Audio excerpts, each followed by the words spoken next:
Speciality Hospital, Faridabad. Metro Heart Institute with multi-speciality, Faridabad. Agriculture partner Escorts Kubota Limited, Faridabad. Industry partner IMT Industries Association, Faridabad. Industry partner alpha Abhiruchi group Faridabad और FCI Faridabad chamber of commerce industry.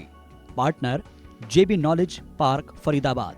Sarurpur industries association, Ballabhgarh, Faridabad, Haryana. स्वच्छता partner eco green. Print partner Aaj Samaj. Digital partner India news हरियाणा.com। Venue partner Milan Vatika, sector 11, Faridabad.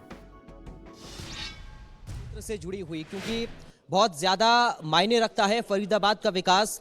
Faridabad smart city के तौर पर हम देखते हैं, NCR में आता है।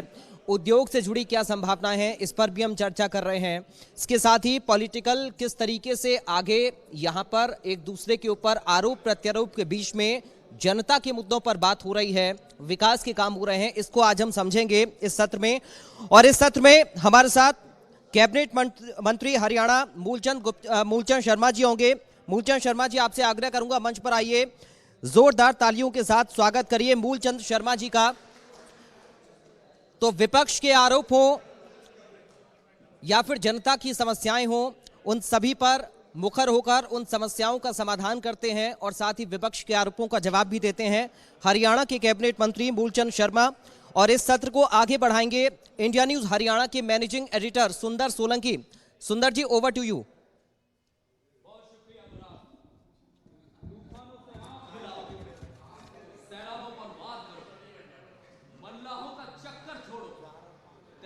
या पार करो। फरीदाबाद पर यह बात लगती है साहब, पूछना आपको बुरा लगेगा, लेकिन जो फरीदाबाद की हस्ती है, जो फरीदाबाद का इतिहास है, वो अब आपकी सरकार में ऐसे लगता है कि फरीदाबाद को जो काम करने, चाहे स्वास्थ्य के क्षेत्र में करने हैं, शिक्षा के क्षेत्र में करने हैं, इंफ्रा के क्षेत्र में आगे बढ़ना है, अपने आप ही लोगों को करना है। सरकार कुछ नहीं कर रही है, विकास बाहर से छू के चला जाता है। अंदर की सड़कों की हालत देखिए मंत्री जी। मैंने सारे फरीदाबाद के अंदर की भी देखा है, फरीदाबाद को बाहर भी देखा है। जब 2014 में प्रदेश के मुख्यमंत्री मनोहर लाल जी प्रदेश के मुख्यमंत्री बने थे और मैंने पूर्व की सरकार में फरीदाबाद देखा है और आज की सरकार में भी मैंने फरीदाबाद देखा है। आज फरीदाबाद या उद्योग की बात करें या शिक्षा की बात करें, अपनी दिशा तय कर रहा फरीदाबाद। और फरीदाबाद के जितना विकास फरीदाबाद में हुआ है पिछले 8 साल में, और कभी इतना विकास हुआ नहीं। गिनवा दीजिए। जहां आपने कहा विकास की फरीदाबाद की, मैं कहां से करूं? आज मैं उद्योग क्षेत्र से ही बात करता हूं जी। जब प्रदेश के मुख्यमंत्री मनोहर लाल जी बने थे, 24 और 25 NIT सेक्टर 6 से DLF,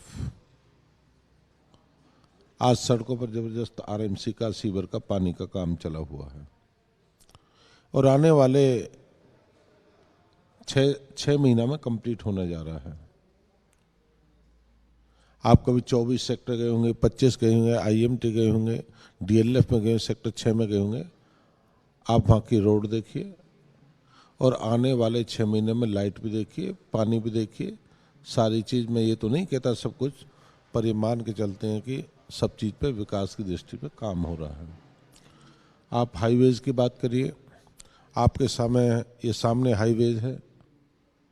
आप बम्बई एक्सप्रेस देखिए, अगर आप कैली से चढ़ेंगे तो मात्र 15 मिनट में फिरोजपुर झिरका पहुंच जाते हैं।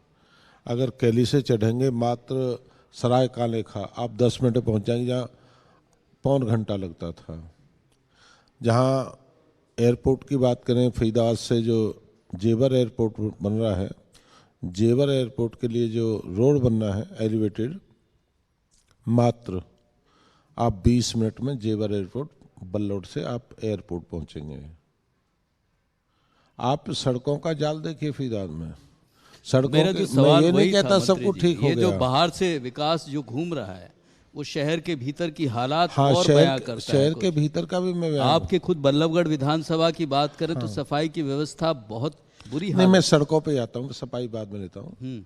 और जहाँ बल्लौड़ की आपने विकास की, बल्लौड़ ने 215 करोड़ का एलिवेटेड आने वाले समय में जो 24 और 25 IMT और जो सैकड़ों गांव हैं और जो जेवर एयरपोर्ट बनने जाना, उसकी एक मत बनने का काम करेगा, जो जाम की दृष्टि में शहर रहता है।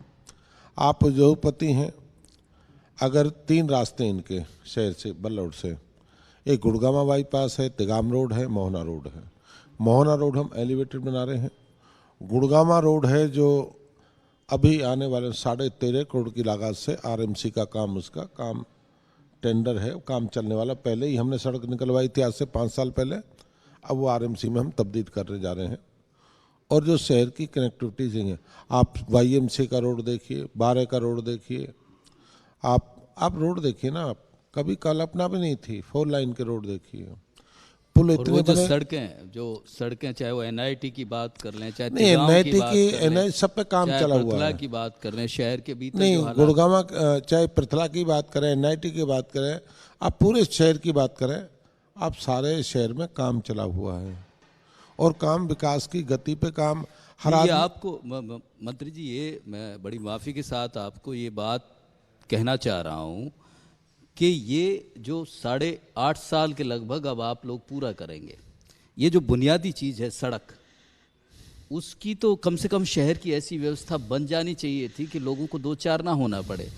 अब ऐसी स्थिति हो जाती है कि सड़क जैसी चीज़, और ख़ासकर फरीदाबाद जैसे शहर में, उसमें भी लोगों को दिक्कत हो, तो ये सोचने का विषय नहीं है सरकार के लिए? नहीं, मैं आपको जानकारी करें, हमने सड़कों का 2 साल का इंतजाम नहीं किया, हमने 40 साल का इंतजाम कर रहे हैं। तारकोल की सड़क आज बना दो, एक बारिश में टूट जाती है, बारिश बढ़ गया गड्ढा पड़ जाता है। आज हमने पूरे फरीदाबाद को RMC में तब्दील किया है, और इसलिए करा, फरीदाबाद की जो पृष्ठभूमि है कटोरे की तरह है, ऐसा नहीं है, कटोरा टाइप है, और हमने सारे शहर को RMC में तब्दील किया है। और ये सड़कें 40 साल तक नहीं जाएंगी, ये कहीं तड़ेर आ सकती है, कहीं गैस का प्रेशर हो सकता है, ऐसा तो हो सकता है भाई, कटिंग हो सकती है हर चीज़ की। मान लो कोई चीज़ बना दी, उसकी देखरेख भी होगी, उसकी साफ़ सफाई भी रखनी पड़ेगी, उसकी रिपेयरमेंट भी होगी, मेंटेनेंस भी करनी पड़ेगी। ये नहीं है कि एक बार बना दिया 40 साल के। मगर आज फरीदाबाद के सारे शहर में जाकर देखिए, जो मैं एक सड़क आपको गिना रहा हूँ, आप यहीं से चालू करिए और फरीदाबाद से आप कृष्णपाल जी के वहाँ से चालू करिए, सारे बीच के रोड, और बल्लौड़ के उस किनारे तक चले जाना, सारे RMC में हैं। अरे सड़कें तरे आ सकती है, खड्डा नहीं बनेगा, खड्डा होगा तो रिमूव होगा। ये सब प्रदेश के मुख्यमंत्री मनोहर लाल जी के नेतृत्व में हुआ है।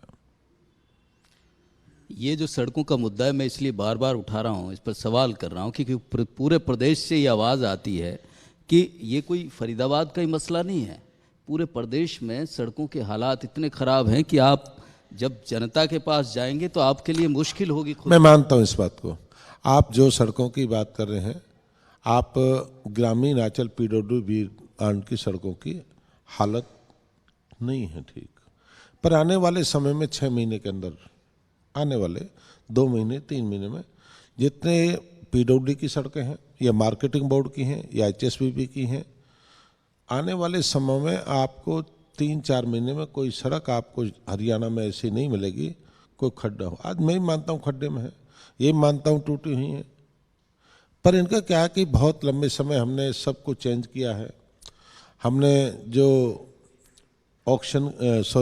टेंडर प्रक्रिया को हमने चेंज किया है। टेंडर प्रक्रिया में क्या होना चाहिए, गुणवत्ता को किस तरह का, किसकी देखरेख में हो, इसकी गुणवत्ता कितनी होनी चाहिए, इसमें थोड़ा समय लगा है 3-4 महीने। और इस समय के साथ साथ 3-4 महीने कहाँ मंत्री जी, 8 साल से ज़्यादा का वक्त ले लिए। लेकिन एक ज़ोरदार तालियां मंत्री जी के लिए इसलिए हो जाएं कि इन्होंने कहा है कि 4 महीने में फरीदाबाद की नहीं, पूरे प्रदेश की सड़कों की हालत बदल जाएगी। ये बड़ा भरोसा दे रहे हैं इस मंच के जरिए।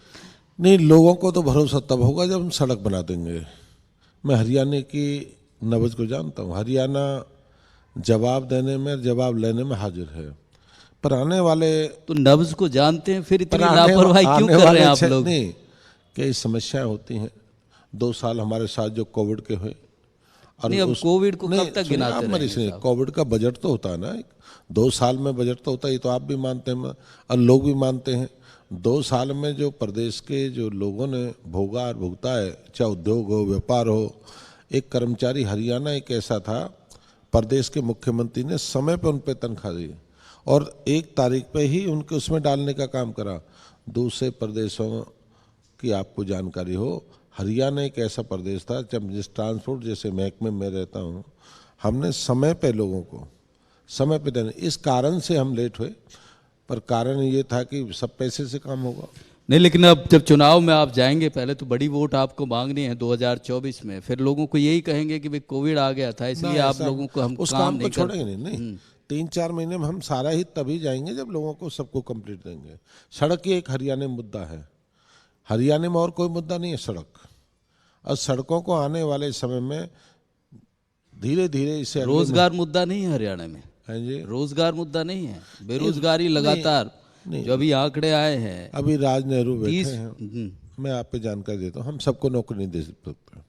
आप कहते हैं सबको हम हरियाणा प्रदेश में नौकरी दे दें सरकारी, कोई सरकार नहीं, 3.25 लाख के करीब रोजगार है हरियाणा में।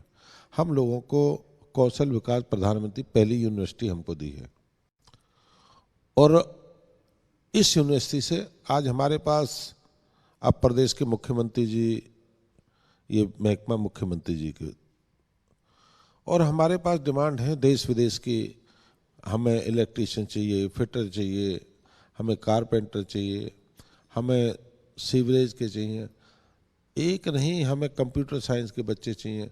आज पढ़ाई नहीं, लोगों को हम रोजगार में सक्षम करेंगे, लोगों के हाथ में रोजगार देंगे। शिक्षा कोई काम नहीं, शिक्षा पढ़ लिया नौकरी, हम बच्चे को सक्षम करने का प्रयास करेंगे, यूनिवर्सिटी से करेंगे।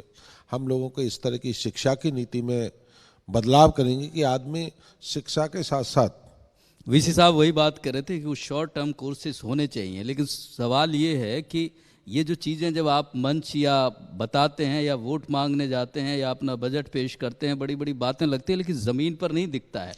वो लंबी लाइनें ऑफिस के बाहर भी होती हैं, ये बिल्कुल सही बात है, सभी को सरकारी नौकरी तो नहीं दी जा सकती, लेकिन जिस तरह की इंडस्ट्री हमारे प्रदेश में है, इस तरह की संभावना है, वहाँ हमारा युवा सबसे ज़्यादा बेरोजगारी का शिकार है, जो आंकड़े आए हैं। नहीं, मैं आपकी जानकारी से एक बात कहना चाह रहा हूँ, हम बच्चों को आज हमें ड्राइवर्स हैं, बहुत डिमांड है, बहुत डिमांड है। हमारे पास तो जब मैं यूनिवर्सिटी में था, विदेश से भी डिमांड थी, हमें 3 ड्राइवर्स चाहिए, 400 चाहिए, 500, हर देश से अपने अपने डिमांड। पर मेरा ये कहना है आपके साथ साथ, हमने हर व्यक्ति को शिक्षा के साथ साथ, जो शिक्षा के साथ साथ बच्चे को सक्षम करना है, उसके हाथ में हुनर देना है। अब डिग्री ले लेते हैं, कहते हैं जी मैं तो नौकरी नहीं, मैं बेरोजगार हूँ। कभी काम बड़ा छोटा नहीं होता, काम बड़ा हो छोटा हो, आदमी को काम करना चाहिए और काम से कभी तुलना नहीं होती, काम करना चाहिए आदमी को। और शिक्षा से भी कभी, शिक्षा एक ऐसी चीज़ है, कभी जीवन खत्म नहीं होती शिक्षा। भाई शिक्षा का, भाई मैं तो MSc कर ली, BSc कर ली, मैंने तो इसके बाद MD कर ली, इसके बाद खत्म ना, शिक्षा कभी खत्म नहीं होगी। पर आदमी को मैं कहना, व्यक्ति को अपने क्षेत्र में काम में, हर आदमी को काम में हुनर, काम होना चाहिए, काम में एक्सपर्ट होना चाहिए और उस काम को अपने स्वदेशी अपने काम पे ज़्यादा भरोसा रखना चाहिए। पूरे प्रदेश में जो माहौल 2014 में आप लोगों को लेके बना, फिर एक भरोसा जताया, 2019 में आपकी सरकार बनी, अब ऐसा लोगों में दिखता नहीं है, वो जोश वो उत्साह, कोई ऐसी चीज़ आप दे नहीं पाए हैं पिछले 3.5 साल में कि जिससे छू के देखे। पिछली बार आपने कहा कि भाई हमने नौकरी बगैर पर्ची बगैर खर्ची के दी है, भ्रष्टाचार कम किया है, लेकिन इस बार विपक्ष खूब कहता है कि जितनी लूट आप लोग मचाते हो, बीजेपी के शासन में जितनी होती है वो कहीं नहीं है। हुड्डा साहब सरेआम कहते हैं कि गठबंधन की सरकार दरअसल लूट की सरकार है। चौधरी भूपेंद्र हुड्डा जी क्या कहते क्या नहीं कहते, उनके ज़माने में BSc डॉक्टरों की बोली लगा करते थे, उनके पेपर हुआ करते थे, अपने सेट के पेपर हुआ करते थे। आज पूरे हरियाणा में गरीब की बेटी इंटेलिजेंट SDM लग जाए, ETO लग जाए, DTO लग जाए, गरीब का बेटा मान लो जिसके घर में खाने के लिए दाना नहीं, उसका बेटा DSP लग जाए, ये सब मनोहर जी के नेतृत्व में हुआ है। वो कह रहे हैं कि आपके नेतृत्व में ये भी हुआ है कि अटैचियां मिलती हैं उसमें, नहीं सरकारी ऑफिस में। अगर किसी ने अटैची लेने का प्रयास करा, उसके जेल की सलाख में भी जाने का काम करा। गलती करता है इंसान, जब गलती करता है तो भीतर भी जाने का काम करता है। और प्रदेश के मैंने पूर्व की सरकारों को देखा है, सरेआम बोरियां लगा करती थी, भर्ती के नाम से बोरियां लगा करती थी। रिश्तेदार का, मुख्यमंत्री के रिश्तेदार, आप पिछली जितनी भर्तियों को निकलवाओ ना, कौन किसके रिश्तेदार हैं, आप जितनी ईटीओ से लेकर एससीएस तक आप सारी जानकारी लो, किस किस के रिश्तेदार हैं, किस एमएलए किस मंत्री के। आज पूरे 8 साल बताइए, 9 साल में किसी का रिश्तेदार भी चपरासी लगाओ, एक भी है ना। अगर कोई लगाए तो योग्यता के आधार पर लगाए तो अपनी मेहनत के तो उसमें आप लोगों का क्या योगदान है? जो उसका योगदान, जो नहीं, हमारा योग्यता थी, टैलेंट था, नहीं, हमारा इसमें योगदान ये होना चाहिए कि भ्रष्ट आदमी जो 60% का आदमी 90% का बाहर रह जाए, 60% नौकरी लगा रहे हैं, हमारा ये योगदान होना चाहिए। हमारा योगदान ये होना चाहिए पूरे प्रदेश में भ्रष्टाचार के नाम से जो नौकरियां बिकती थी उनका खात्मा करना हमारा काम है।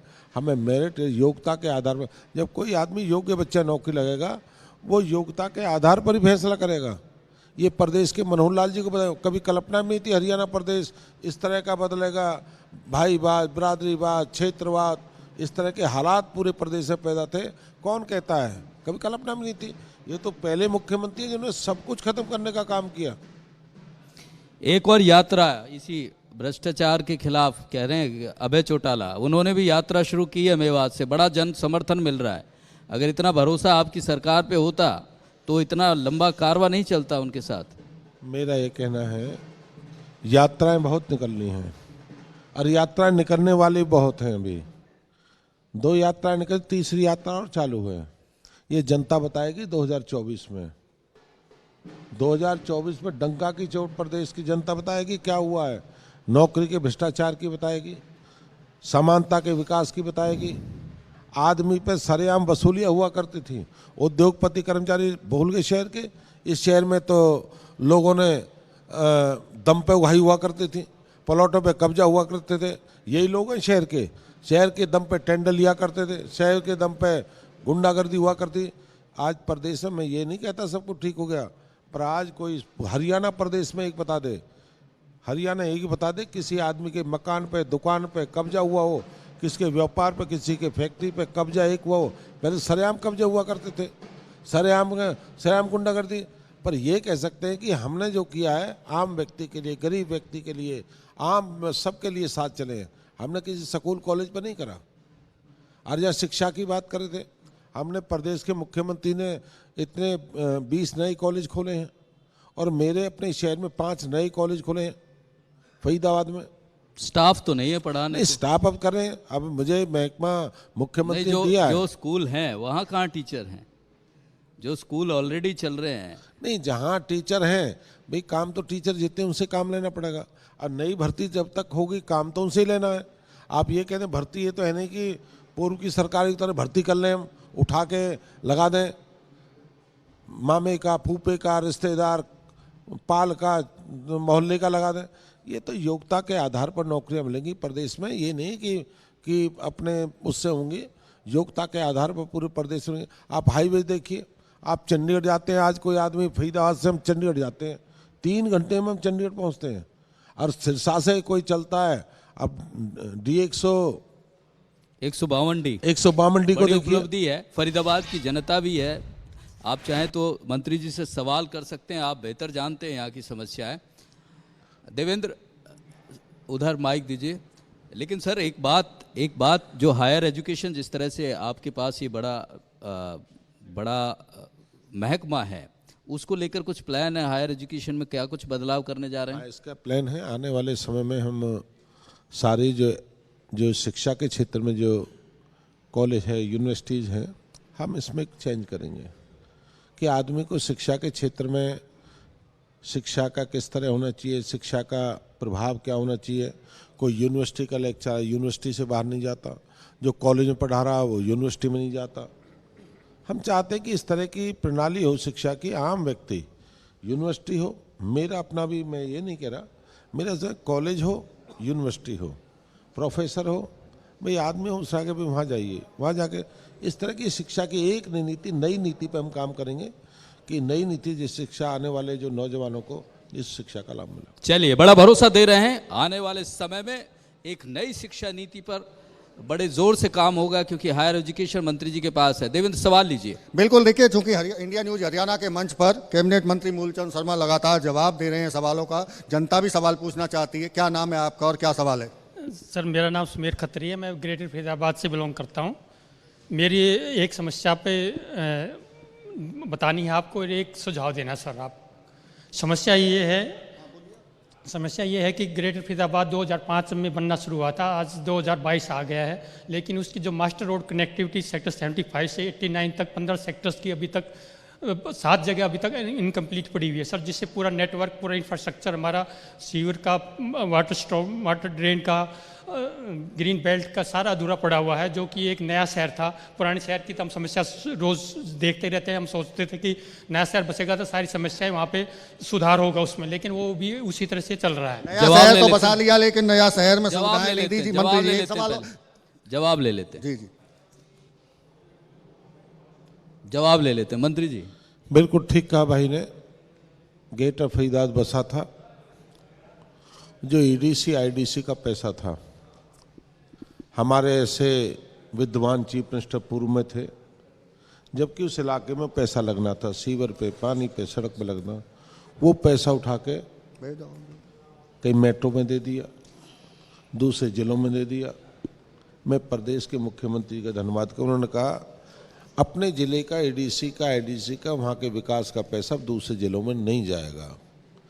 अपने ज़िले का पैसा, जो उस पैसे के जो सीवर है, पानी है, जो डेवलपमेंट होना है, वो पैसा उसी ज़िले में रहेगा।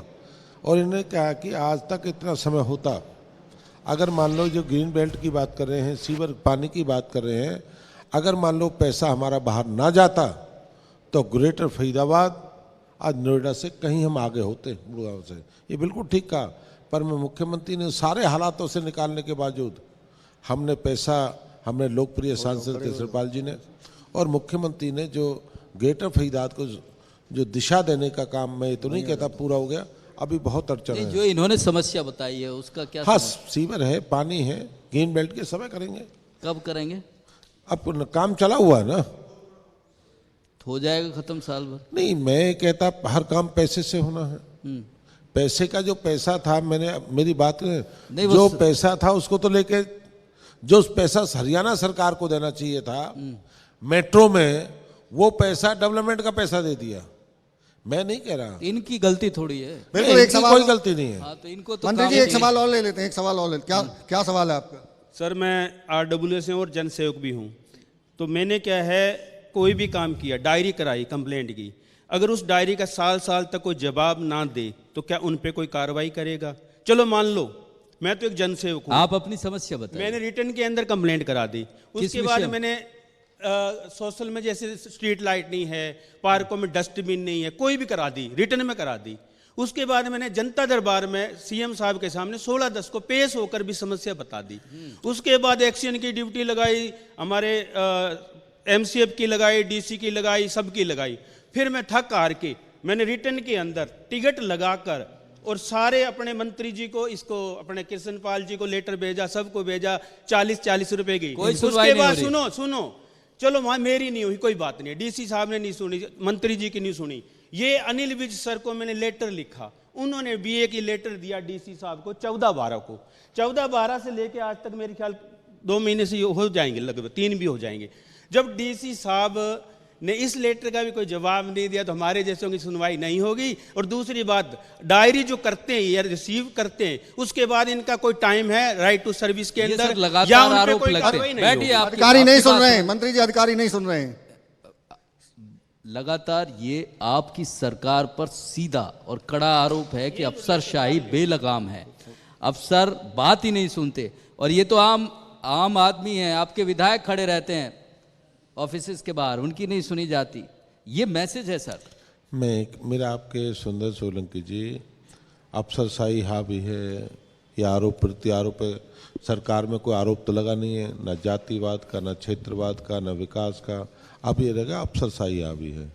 अगर कोई अफसर बेकायदी करता है, कोई अफसर किसी को दुखी करता है, समय पे काम नहीं कर, मुख्यमंत्री का मेरे विंडो पे आप डालिए। ऐसे अधिकारी डाल के तो तंग हो गए साहब, वो पता नहीं कहाँ कहाँ चक्कर नहीं, भाई काटे ने हो। ठीक कहा है, होम मिनिस्टर साहब मिला है, कृष्णपाल जी से मिला है, और मैं भी जानकारी लूंगा इसकी क्या इन्होंने है। मुख्यमंत्री हमारे तो ग्रीवेंस में आते हैं, हर महीना आते हैं ना मुख्यमंत्री। आते तो हैं लेकिन सब तक कहाँ पहुँच पाते हैं? नहीं भाई, जब मुख्यमंत्री जी आएंगे मैं भी वहीं मिलूंगा। जो अफसर है उसके जानकारी दें, उसके खिलाफ काम कराएंगे। अगर जो अफसर केंद्रीय मंत्री की बात नहीं मान रहा, नहीं वो बता तो रहे ये हैं। साहब कि हाँ मुझे जानकारी बताइए, ऐसे लोगों के खिलाफ कार्रवाई करेंगे। अफसरशाही हमने देखी है, 37 वर्ष हो गए मुझे अफसरशाही देखते हुए। हमने बहुत सत्ताओं को देखा है। आदमी मजबूत होना चाहिए। सत्ताएं, अब तो अधिकारी तो भवक काम करते हैं। यहाँ नहीं कर रहे हैं आपके होते हुए। सब करेंगे। हरियाणा में काम करना पड़ेगा। हरियाणा में रहना है तो अफसर को रहना है तो कब काम करना पड़ेगा? 8.5 नहीं, मैं साल हो इसकी गए बात सर। नहीं कह रहा, मैं आम बात कर रहा हूँ। मैसेज काम है किया नहीं। है। मंत्री जी मैसेज है नहीं वैसे ये नहीं, आपकी- मैसेज नहीं है तो मैसेज आपके थ्रू मैसेज रहेगा। मुख्यमंत्री मैसेज ऐसे नहीं, आपके थ्रू क्या सीधी कार्रवाई होनी चाहिए। करेंगे आपकी, कार्रवाई। कि वो आप परेशान- मिलना मेरे कोई बात नहीं, आप में करेंगे। चलिए अगली बात ले लेते हैं जी। रखिए अपना सवाल। मैं Rajendra Kalra, member governing body GGD ST college Palwal और ज्वाइंट सेक्रेटरी भी हूँ IMT इंडस्ट्री एसोसिएशन फरीदाबाद का। तो मेरा एक सुझाव है, जैसे कि हायर एजुकेशन आपके अंडर है, जैसे कि हर सेमेस्टर में या एनुअली एग्ज़ाम्स होते हैं, तो यूनिवर्सिटी जितने भी बच्चे एक पर्टिकुलर सब्जेक्ट में अपेयर हुए तो उनका एवरेज निकाले भाई, एवरेज मार्क्स कितने आए हैं। और जिस भी विद्यालय में कोई भी टीचर उस एवरेज मार्क्स से कम नंबर उस कॉलेज के आए हैं तो उस टीचर से एनालिसिस एवं करेक्टिव एक्शन की डिमांड की जानी चाहिए। वो जो एवरेज यूनिवर्सिटी का आया उस पर्टिकुलर सब्जेक्ट में, आपके सब्जेक्ट में नंबर कम क्यों आए हैं। तो इस तरह का जब एनालिसिस करेक्टिव एक्शन उस लेक्चर से डिमांड किया जाएगा तो आने वाले समय में वह टीचर एनालिसिस करेगा, सुधार करेगा और आने वाले समय में एजुकेशन का लेवल और ऊपर उठेगा। कुछ इस तरह का प्लान कर रहे हैं कि आत्मविश्लेषण आप स्वयं, आपने विभाग का या यूनिवर्सिटी या टीचर स्वयं करे अपनी परफॉर्मेंस का, कुछ इस तरह का सिस्टम जो इन्होंने सुझाव दिया है। बिल्कुल सुझाव ठीक दिया। हम एक एक सुझाव जो इस तरह के हैं, एक एक सुझाव पे हम काम करेंगे। और सुझाव बिल्कुल ठीक है कि हमें अपने जो शिक्षा के क्षेत्र में बहुत काम की ज़रूरत है। और शिक्षा के क्षेत्र में इतना पैसा शिक्षा और हेल्थ पे खर्च होता है, और जिस तरह से काम शिक्षा के क्षेत्र में सबसे ज़्यादा हमको काम करने की ज़रूरत है। और मैं आने वाले समय में मुख्यमंत्री के संज्ञान में है सारा, हम शिक्षा में जो भी सुधार होगा उसे बेहतर करने का हम प्रयास ये कह रहे हैं कि जवाबदेही तय होनी चाहिए टीचर की, यूनिवर्सिटी नहीं, की। अब- वीसी साहब हमारे साथ ही हैं, राज नहीं, नेहरू जी। मैं ये- VC ये- साहब ये हैं। वाजिब चीज़ है। वीसी साहब कुछ मंत्री जी से कुछ आप पूछना चाहें, बताना चाहें? नहीं, हम VC बुलाए हैं, हमें सभी हरियाणा के VC बुलाया है। मुख्यमंत्री जी हम मीटिंग लेने जा रहे हैं। अभी मैं नहीं कहना चाहता था इस पे, पर मैं एक जानकारी आपको दे रहा हूँ, सभी VCs को बुलाया है हमने, और एक एक राय एक एक VC से लेंगे भाई शिक्षा के क्षेत्र में क्या बदलाव हो और क्या नई चीज़ होनी चाहिए। सारा सब कुछ जो ढर्रा पुराना चला रहा है उस ढर्रे में चेंज होना चाहिए, क्यों नए बच्चे हैं, नए समय है, 21 जो सदी 8 का साल से चला आ रहा है वो ढर्रा बदलेंगे या नहीं। मेरे के शिक्षा के क्षेत्र में हमको सब कुछ बदलना चाहिए। जो 21वीं सदी में देश है, आने वाले बच्चे सब कुछ चेंज हुआ है, प्राइवेट सेक्टर में चेंज हुआ है, सरकार में भी चेंज होना चाहिए। चलिए, ये बड़ा भरोसा दे रहे हैं कि शिक्षा के क्षेत्र में एक बड़ा बदलाव करेंगे और फरीदाबाद की सड़कें जल्दी दुरुस्त हो जाएंगी। ये एक बड़ा भरोसा इस मंच के जरिए दिया है। बहुत शुक्रिया सर, धन्यवाद। थैंक यू सो मच, हमें समय दिया। और इसी तरह से फरीदाबाद की आवाज़ उठती रहेगी। एक छोटे से ब्रेक के लिए रुक रहे हैं। Associate sponsor rummy culture, champions का culture. Education partner Rawal education society Faridabad. Health partner Accord Super Speciality Hospital, Faridabad. Metro Heart Institute with Multi-Speciality, Faridabad. Agriculture partner Escorts Kubota Limited, Faridabad. Industry partner IMT Industries Association, Faridabad. Industry partner alpha Abhiruchi group Faridabad और FCI Faridabad chamber of commerce industry. Partner JB knowledge park Faridabad. Sarurpur industries association, Ballabhgarh, Faridabad, Haryana. स्वच्छता partner eco green. Print partner Aaj Samaj. Digital partner India news Haryana .com। Venue partner Milan Vatika, sector 11, Faridabad.